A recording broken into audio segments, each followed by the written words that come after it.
You can see we've changed this a little bit, the kind of the setup from earlier today. And again, as we continue to evolve, right? Lots of podiums. Lost our maps. The whole thing was a little bit of a mess earlier, to be quite honest. And our victims in this investigation and the people that are doing the work deserve better than that. So I would also tell you that we're kind of looking for a larger venue as well. The chains here and everything else seems to work. We're going to use some technology for some pictures here right off the bat. So I would say that, again, thank you for joining us. It's been a busy day for our law enforcement officers and our partners around the state. I'm going to give some updates from what we found, but the real primary reason I wanted to bring you back in today was we wanted to really identify the victims and show their pictures. We won't get into family backgrounds and their lineage at all, but we do want to show those pictures, give ages. I would say that the families didn't want hometowns listed. They do certainly deserve and want some privacy around these issues, which makes complete sense.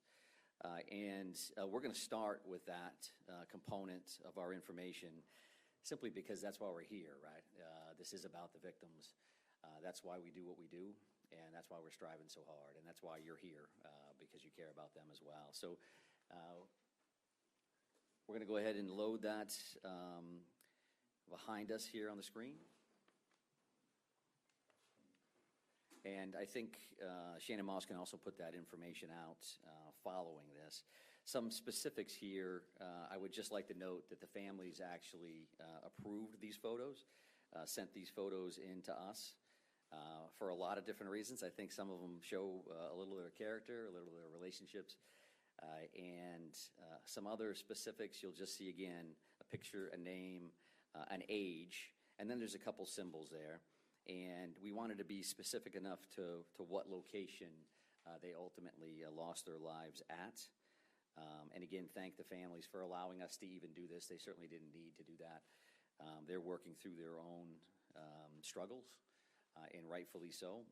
So I'm going to start with this and then ask for just a moment of silence before we continue on to our next agenda item. But that top left, as you see it, and that is Ronald G. Morin, 55. And I won't read the venues. You can put that all together yourself. Peyton Brewer Ross, 40 years of age. Joshua A. Seal, 36 years of age. Brian M. McFarland, 41 years of age. Joseph Lawrence Walker, 57. Arthur Fred Strout, 42.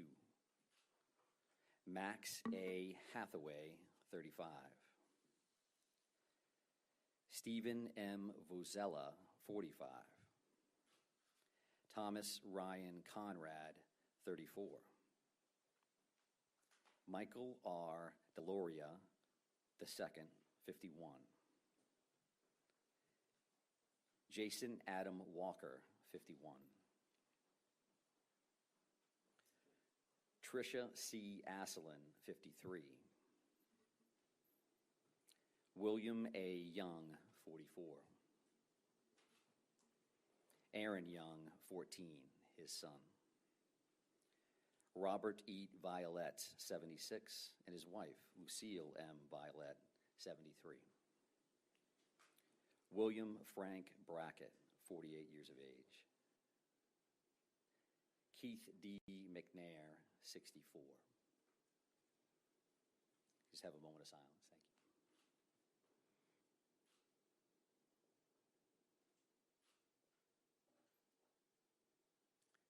Thank you for that. Truly, truly appreciate it. And we do, again, appreciate that to the family.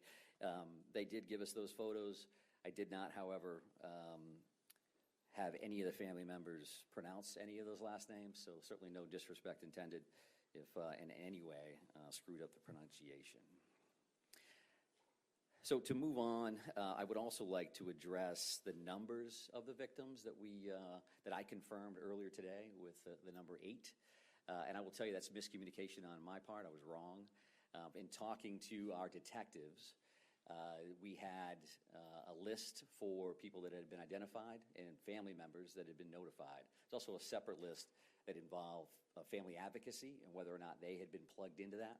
So the reality here is that all 18 of those victims, everybody that we listed here today, everybody has been identified and their families have been notified. So we are in contact with them. I would expect some more information later tonight, and I'll definitely talk about it tomorrow morning at 10, reference to Family Information Center, a new location, and some material around that, exactly what services will be available at that particular time. But I definitely wanted to make sure that I correct that mistake from earlier. So several other updates from this morning's briefing. I know that Shannon has sent along the aerial maps that we showed or tried to show here on the board, so you have received those. I also think that we had, and Shannon has corrected this as well, but the Pejebscott boat ramp, the proper name there was the Paper Mills Trail and Miller Park boat launch. The address was correct at 501 Lisbon Street. Pejebscott is a little bit further down the river, apparently, and we certainly like and appreciate everybody working with us to make sure that we had the proper location, the proper terminology for that. And other additional updates, the boat launch search of the river, the Androscoggin, they're still out there right now, and they'll be there as long as they can based on the light. And as we mentioned earlier, we're talking about sonars and grid searches and things of that nature. That's time intensive. It's taken them a while to work through there. They want to make sure they do it right. So we're not going to finish that search this evening. I would be surprised if you ever saw divers in the water overall. But tomorrow we'll have additional dive resources available to us from out of state, as well as some additional in-state teams. So again, we'll discuss that a little bit at 10 o'clock tomorrow. But no surprises. We expect that to go over, and that we'll have some assets there tomorrow. They did a bunch of flyovers this morning, as I mentioned. They did the sonar searches, some side, some ROV, and we'll be back on that tomorrow. The bar scene itself, they continue to do their on-scene investigation there, as well as at the bowling alley. They did check those wood lines. They may be back in there tomorrow as well, but that is progressing as expected. And I think another major piece of updates for you now is to talk about the shelter-in-place order and where that's going effective immediately. And I'm not a big reader of orders, but I think this is important that you hear this directly from a couple different sources. We're going to put out a release. There's going to be a cell phone geofence release to some folks. We've used that a couple times already during the active shooter as a warning and otherwise. But the shelter-in-place order is rescinded, except hunting is prohibited in the towns of Lewiston, Lisbon, Bowdoin, and Monmouth, beginning Saturday, 10/28/24, until further notice. The state police continue to search in Lewiston, Lisbon, Bowdoin, and Monmouth for the suspect, Robert Card, and recommend individuals remain vigilant. Businesses may choose to open or remain closed. Commissioner Camuso from IF&W is here to help us answer any additional questions about that hunting piece. It was asked this morning, and it was a good question, and I told you at that time that we were working on an answer for that. And what that means is that the general shelter-in-place has been rescinded. Specifically, hunting, again, is prohibited in those 4 towns, and those 4 towns only. And it's important that I mention that because the rest of the state is allowed to continue with their resident-only day on Saturday, tomorrow. And what does that mean? That means that there are going to be communities that hear gunshots from time to time because they're going to be hunting. So we would ask everybody to use caution in that and not think that every one of those gunshots is directly regarding this particular crisis situation, this investigation. So clearly, if they think, if they're suspicious, if they're concerned, they can certainly call their local agencies. But I would ask them to think about that, where they're located, when do they hear that? If they're 150 miles north, do they need to call their 911 center and create a response? And I think I would say no to that unless they have another set of facts, a fact pattern that would believe them that there's a direct connection between that gunfire and what they've heard to this point. So We had mentioned why we made that decision initially, because of the crisis and the situation that we had. Those 4 towns in particular, clearly with Lewiston and the 2 tragic situations here, the 2 locations we already talked about. And then you have Lisbon with the boat launch, Bowdoin where the suspect lived. In Monmouth, there's other family connections in that particular area as well.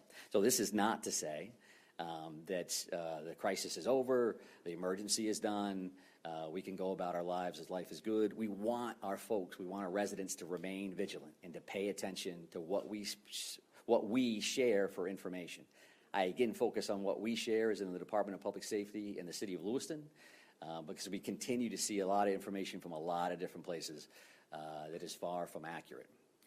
I would also say in that regard, when we say that we're going to meet you here at 10, we're going to meet you here at 10.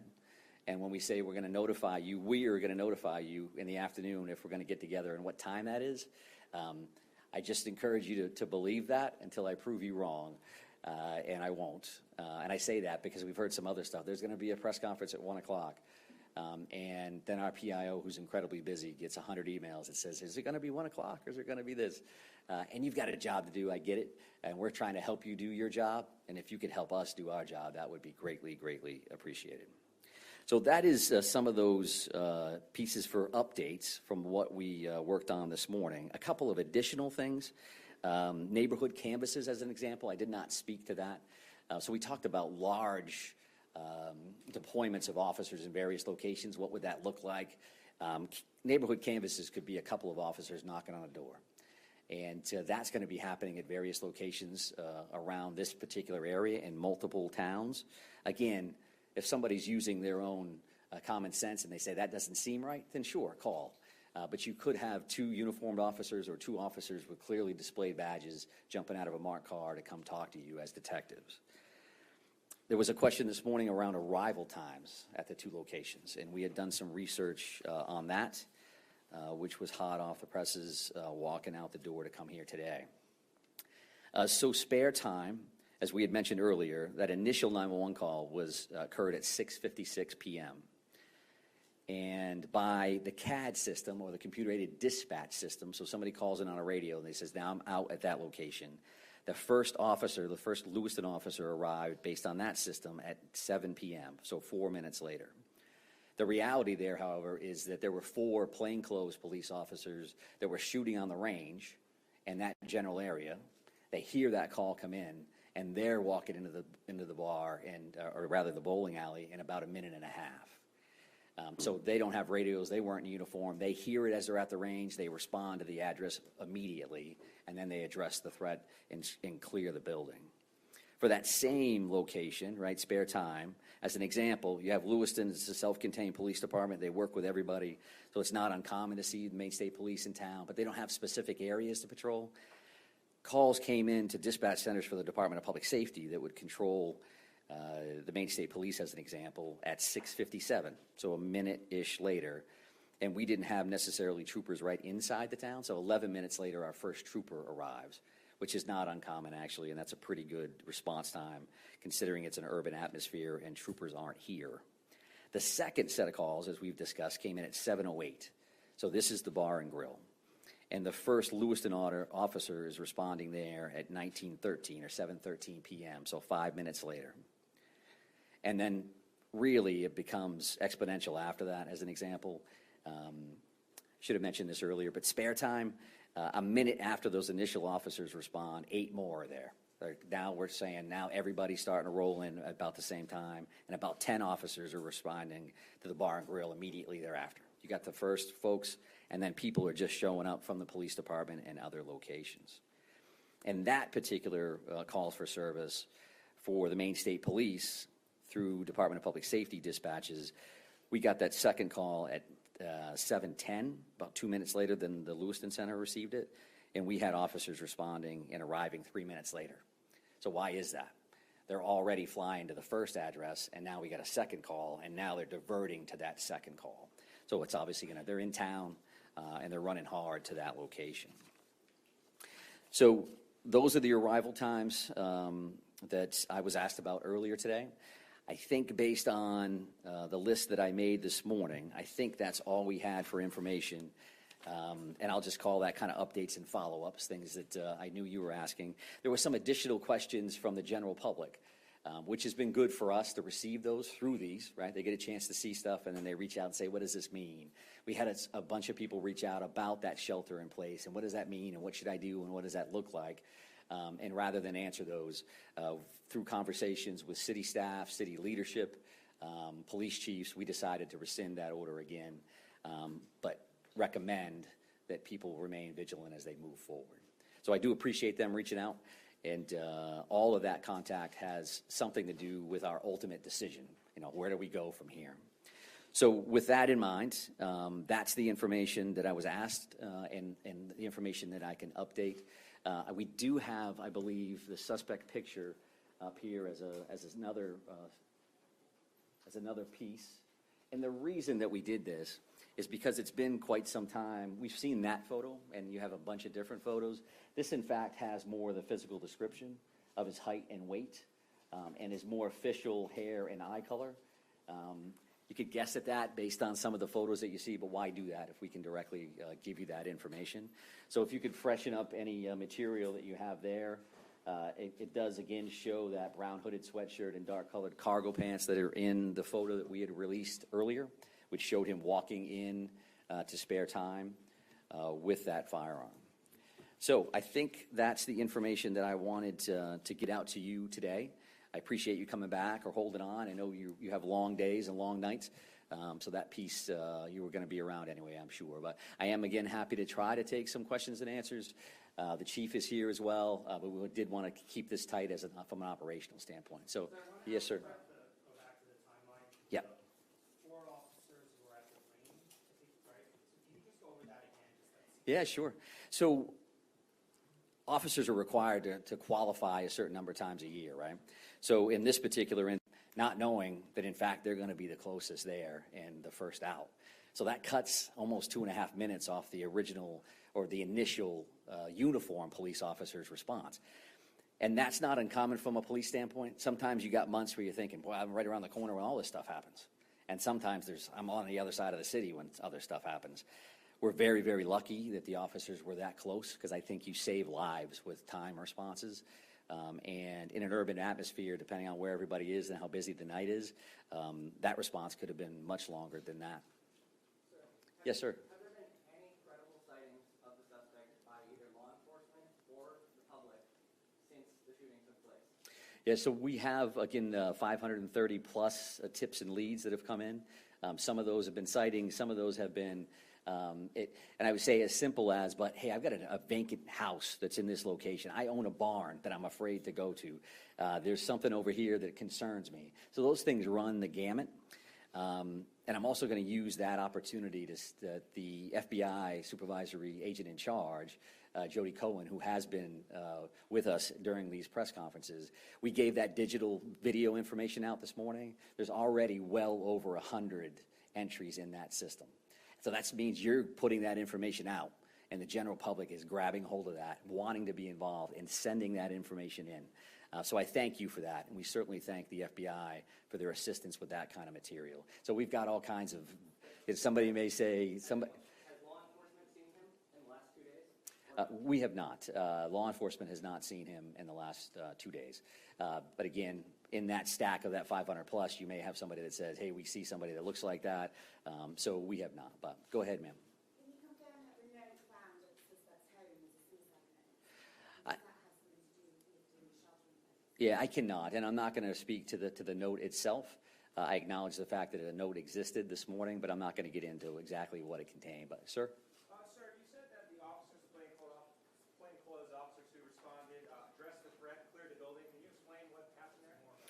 Sure. When I say address the threat, they're going in the door addressing an active shooter. So they're going in prepared to do whatever they need to do to make that scene safe. On that particular time, the suspect is no longer there. They're going in as if they were. So the first thing you do is you go in and clear that location, make sure it's safe, and then you start working with victims and triaging people and trying to make sure that you're getting additional units there as fast as possible. So, yes, sir. I wonder if when the officers arrived at the second scene, the suspect was still there, or whether by the time the first responders had arrived, the suspect had already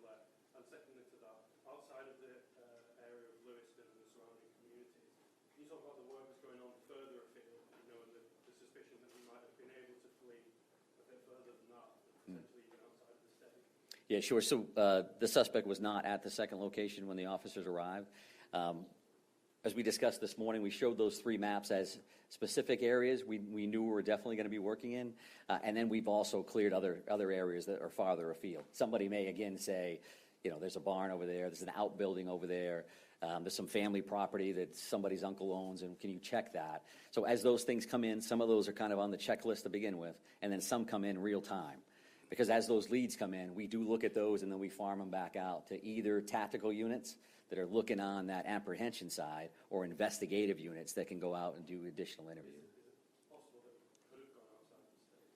Well, at this point, you know, we are cognizant of all possibilities. We're not closing off anything because we want to make sure that we're being as comprehensive as we can with these particular searches. Yes, ma'am? We noticed earlier there was extensive law enforcement presence in Durham, Maine. What can you tell us about what that was about? In what town? Durham, Maine. Durham. Okay, yeah. So, and that's a situation where I heard that on the radio. Somebody had reached out to say that somebody may ask that question today. So we did look at that. There was a location there on a street in Durham where there were 2 911 hang-up calls. 911 hang-up calls happen on a regular basis, depending on where they are. You may go, okay, wait a second. And then we had a second call. And then there was a sheriff's deputy that responded to the scene and then ultimately did not answer their radio. Right, so you go 911 hang up, okay, wait a second, the officer that responded is not talking. That could be for a lot of different reasons. Again, based on the circumstances, we're certainly concerned about something like that. So officers did respond, made sure that he was safe, the scene was safe, and they moved on. So there was no direct connection to the suspect in this scenario, at least in today's call for service. Yes, sir. Have you at this point secured or gone to all the residents, every place where he had lived previously? Have you gone to each one of those homes? And additionally, at this point, have you executed all available search warrants? Search warrants at the houses, at his Yep. car, social media, electronics. Have you put all of those search warrants in, or there's still others? There's still a lot of work to be done around the search warrant side of the house, just based on workload alone. I don't know, however, you know, have we searched every house that he's had over the last amount of time? Certainly the ones that most recent. There's a Bowdoin connection, which caused a bit of a stir last night. That was a location we were concerned about. You know, our reality from homicide investigation, as an example, 10 years ago, 15 years ago, you may have done 1 or 2 search warrants. Based on electronic devices and everything else, you could do up to 30 search warrants on one. So this kind of situation, clearly there's going to be a lot of affidavits, a lot of work to be done around that. So we're working with the U.S. Attorney's Office, the Attorney General's Office. Federal entities are assisting with these warrants. That's an all hands on deck. You just never know, I'm going to open this device and that's going to be the one, right? So we farmed that out to make sure we're making as much progress as possible. And I'm sorry for waiting. Go ahead. By the end of this weekend, temperatures are supposed to plunge in the area. How is that going to complicate the search, or are you hoping that it actually might help investigators and be a problem for your suspect? Yeah, so I think that goes in 2 different directions, right? We certainly have a lot of resources coming for the river tomorrow, because it would be nicer if it's sunnier, you can get a better look into the water. So that's one angle. If it's colder, there's an argument to be made that your thermo style of equipment, where you're looking for body temperatures or heat signatures, may work better in that scenario. So it does definitely vary. If it's cold for the suspect, it's certainly cold for our officers as well, and all those different things. We're certainly prepared and willing to do all those things, but that's where we're at. So yes, sir. Can you discuss some of the reasoning behind why you removed the shelter-in-place orders in these 4 towns where you acknowledged you're still actively searching? And secondly, do we know how many weapons Card had or has in his possession? The second question is no, I don't know how many he has or had. If there are weapons within that residence, that'll be part of the search warrant and counting those things out. And the decision to release that or rescind that shelter-in-place order is something that we've discussed internally as command staff members at the CP, and saying, okay, we're looking at pros and cons, right? We've got communities that are locked down, that are shut down. There are families and schools and pharmacies and all those things. So we knew going in and have acknowledged that repeatedly, that we know that that can have a negative impact on people. So the other side of that is we had very pointed threats early on, reference to these locations, and nothing specific since then. So you have to look at that, and you have to do the math on that and say, so are we more comfortable, are we doing more harm than good by keeping people away from these clinics and their doctors and in schools? And while this is still absolutely a dangerous situation without question, we've got to make recommendations and ask the people that we serve, ask the people that we protect to be vigilant, to pay attention, to listen to what we have to say. If you see something, say something. Because you know in most cases, you're like, I don't like that. That looks strange. We can feel that, especially when you live in neighborhoods, right? That you live there, you're comfortable with that. That deal, that car is wrong coming down my driveway at this particular time of the day. What is going on? So that we don't come to those decisions to go into the order or come out lightly by any stretch of the imagination. But we do appreciate all the input from everybody about what does that mean and how it's impacted me as a person, right? So I appreciate that. Yes, sir? Commissioner, is there any reason to believe that he may have obtained another vehicle since you already found his car, or may have gotten on the boat and gone down the river? All possibilities are open to us. I don't have anything specific reference to that particular question. The next steps, where did he go after that, and what was he in or not? Which is why we have feelers out in all directions. Is that a possibility? Sure.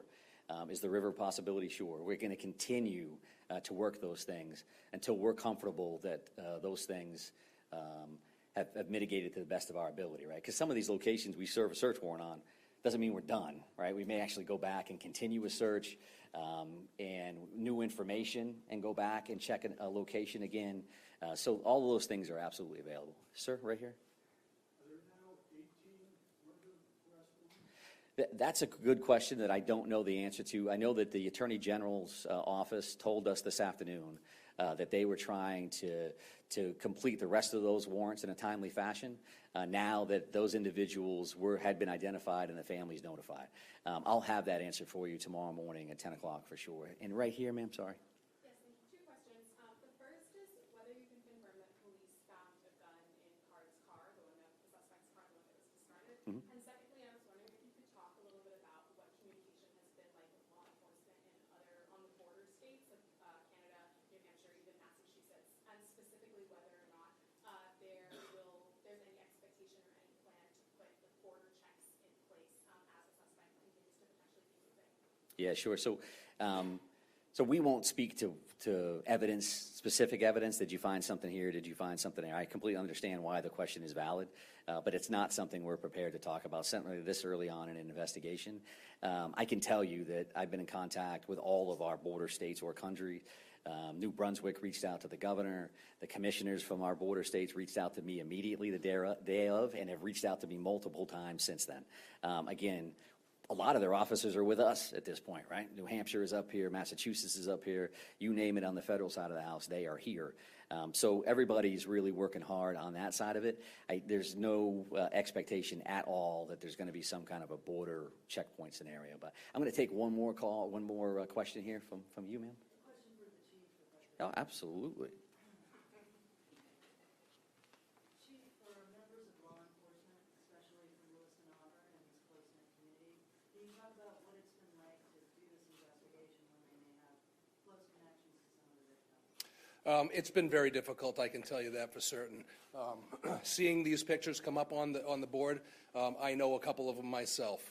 There are many law enforcement officials that I know some of these victims, and it's certainly very challenging. Try to go into a situation very objectively and, do a very thorough job knowing that you know this person, that